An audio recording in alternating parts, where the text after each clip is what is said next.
Quick disclaimer before anything else. This theory is not confirmed by the writers of From. Nobody on that production has stood up and said, yes, we built this show around a 100-year-old psychology textbook. What I'm about to give you is a reading, but it's a reading that lines up so precisely, scene after scene, that once you see it, the show plays differently. Here's the claim. The town in From isn't a curse. It isn't a simulation. It isn't purgatory. It's a model of the human mind built by a psychiatrist named Carl Jung almost a century ago, and the show follows that model with a level of precision that's honestly a little unsettling. Let's dig in. Start with the basic setup, the part we stopped questioning after episode 1. Nobody chooses this town. A road bends the wrong way, and a family from one decade ends up parked next to a soldier from another. Different backgrounds, different eras, same 6 streets. The town doesn't screen who gets in. It was already fully operational, rules and all, long before any of them arrived. Jung described something with that exact shape. He called it the collective unconscious. Not your personal memories, but a deeper layer everyone is born carrying, already loaded with the same symbols and instincts regardless of where or when they grew up. You don't build it. You arrive inside it. Line that up with the residents. Boyd didn't build the town's rules. Victor didn't. Tabitha didn't. They walked into a structure that already had its monsters, its rituals, its logic. That's not just a spooky coincidence. That's the collective unconscious, dramatized as real estate. And look at what the residents nail to their doors. Those talismans are framed in the show as a barrier between the living and whatever hunts at night. Jung spent decades studying circular, symmetrical symbols that show up in dreams and artwork during periods of extreme psychological stress. He believed people generate these shapes almost involuntarily as a way of holding themselves together when everything else is falling apart. A boundary drawn around a center, so the center survives. That's precisely the job a talisman does on that door frame. Nobody in the show can explain the mechanism. They just know that without it, they don't make it to morning. So if the town behaves like a mind, the obvious question is, what is it refusing to look at? Because minds don't build elaborate defense systems for no reason. They build them to keep something specific buried. The show actually answers this directly in the season 3 finale. The creatures hunting people at night used to be human. They were the town's original residents, and according to Fatima, who sees straight through the town's illusions, those residents handed over their own children in exchange for a promise of eternal life. That's the wound at the bottom of everything. Parents trading their kids for immortality. Jung had a concept for exactly this kind of backfire. He called it enantiodromia, a clumsy word for a simple idea. Push hard enough toward one extreme, and you eventually flip into its opposite.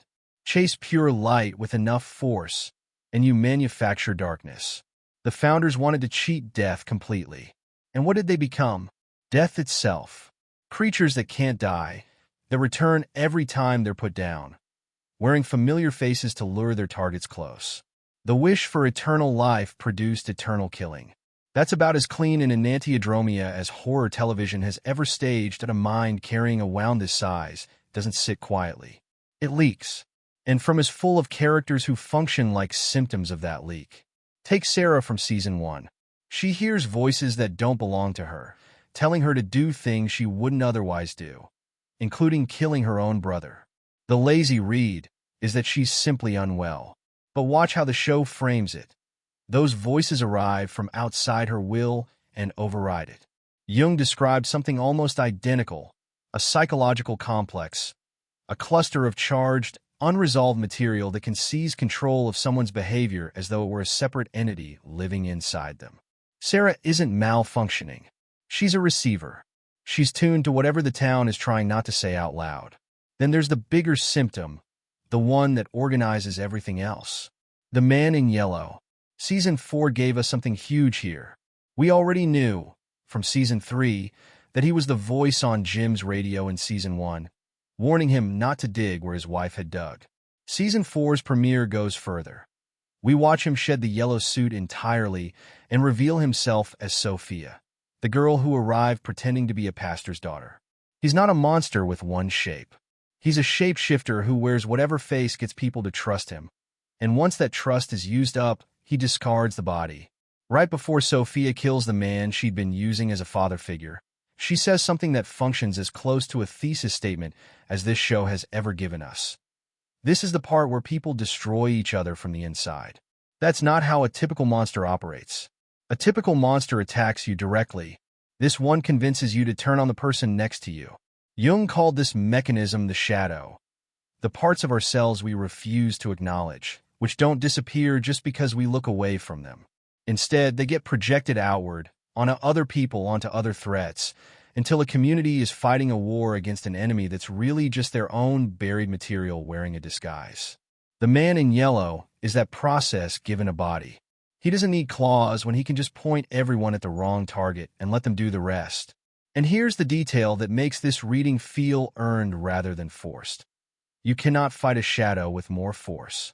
Jung was adamant about this. The only way to defuse it is to recognize it, to stop projecting it outward and see it for what it actually is. Which means if this reading holds, nobody in that town beats the man in yellow by shooting him more times. He gets beaten by being seen. Once you accept the town as a psyche, the characters stop being just characters. They start looking like functions, different faculties of a single mind trying to reassemble itself. Tabitha is the clearest example. She is relentlessly, almost self-destructively pulled towards saving lost children. Jung wrote extensively about the mother archetype and insisted it always carries two faces, nurturing on one side, devouring on the other. The show makes this literal. The Season 3 finale reveals Tabitha and Jade as reincarnations of a couple from an earlier era who lost a child to this exact town. She isn't playing a grieving mother as metaphor. She's living the same failure on a loop. Jade is her counterpart, the analytical mind, chasing patterns, numbers, and symbols, trying to think his way to an answer. But the show is careful never to let Jade solve anything alone. He needs Tabitha's grief and intuition to actually crack the code. That pairing mirrors something Jung insisted on his whole career. That intellect by itself never produces wholeness. It takes both functions working together. Victor might be the most quietly devastating piece of this puzzle. He's been trapped in the town since childhood. And what does he do? Compulsively? He draws. Jung actually developed a real clinical technique built on exactly this instinct, giving unconscious material a physical form through drawing or painting, so it can be examined instead of just festering. He filled an entire volume of his own artwork this way. Victor isn't practicing therapy. He's surviving. But the function is the same. Someone in this system has to refuse to let the record disappear. And then Ethan, a child who navigates the horror with more fluency than any adult because he approaches it through imagination and narrative logic instead of denial. Jung's child archetype represents exactly this. The part of a psyche that hasn't fully formed yet, carrying whatever potential the rest of the system hasn't figured out how to use. That here's where the whole theory locks into place. In the Season 3 finale, Jade cracks the numbers carved into the bottle tree and realizes their musical notes. When Tabitha and Jade play that melody on Miranda's violin, the lost children actually appear. Not from force, not from a plan, from a song. And the word Ankuei, the word those children have been carrying this entire time, finally gets translated. It means remember, not escape, not fight, not solve. Remember. That distinction is the whole show. Escape is what the ego wants. Find the exit, drive away, leave the dark behind. And the show has spent 4 seasons quietly proving that strategy has never once worked. Jung's entire model of psychological growth, which he called individuation, was built on the opposite instinct. You don't get whole by running from the buried material. You get whole by dragging it into the light and looking directly at it. From built its entire mythology around choosing that second option. Now for the part a lot of these theory videos skip, where the show is right now in reality, not just in metaphor. Season 4 wrapped on June 28, 2026, and MGM Plus had already confirmed, days before the season even premiered, that From would return for a 5th and final season. That's a rare level of confidence from a network, locking in the ending before the current season had even aired. Production on Season 5 moved unusually fast. Filming began in Halifax, Nova Scotia, only about 2 weeks after the Season 4 finale dropped, which is a noticeably tighter turnaround than any previous season. Based on that accelerated schedule, most tracking points to a premiere sometime in 2027, likely in the spring, following the same release rhythm the show has kept since Season 1. The final season is expected to run 10 episodes, matching every prior season, and the core surviving cast, Harold Perrineau, Catalina Sandino Moreno, David Alpe, and the rest of the ensemble, is expected to return to close the story out. What matters for this theory is what the show has flagged heading into that final stretch. The man in yellow has apparently warned Tabitha that unearthing the children's remains could either save everyone in the town or unleash something considerably worse. Read through the Jungian lens. That's not an empty threat. Jung described the process of descending into unconscious material as a night sea journey, and he was explicit that the trip down doesn't guarantee a return. Sometimes what gets pulled up out of the dark doesn't come back changed. Sometimes it doesn't come back at all, which is exactly why the final season carries this much weight. This isn't a mystery box show anymore. It's a psyche standing at the edge of finally looking at what it's been avoiding for 4 seasons, and the show has been honest that looking doesn't guarantee survival. So here's where this theory leaves us. A town nobody chose, older than everyone inside it, built entirely around a crime it can't stop reliving. Monsters that are really just the town's own disowned dead.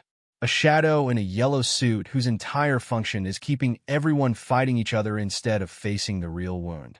And one instruction, carried by the smallest and most forgotten characters in the whole story, that happens to be the exact instruction a psychiatrist spent his life trying to give the rest of us.